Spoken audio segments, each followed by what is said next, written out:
Et avant d'en arriver là, l'intersyndicale et le collectif de Mayotte avaient donc annoncé hier soir, et vous l'avez suivi dans notre journal, la levée des barrages dans les 4 coins de l'île. Une décision prise et aussitôt désapprouvée par les barragistes dans une ambiance électrique. Ces derniers n'ont pas hésité à traiter certains syndicalistes de menteurs. Retour sur cette décision avec Anliat Bouanaïssa. Discussion houleuse entre l'intersyndicale et le collectif des citoyens de Mayotte sur la nécessité de lever les barrages, un point qui n'a pas mis tout le monde d'accord malgré la diplomatie et la pédagogie utilisées par certains leaders de mouvements contre l'insécurité entamés depuis le 20 février.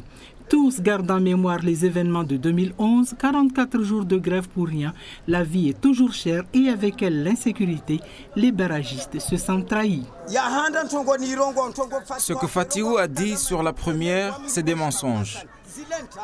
Tous les jours, il venait nous dire sur les barrages de ne pas lâcher. Et nous, on l'écoutait. Aujourd'hui, il revient nous dire qu'ils se sont entendus pour demander la levée des barrages.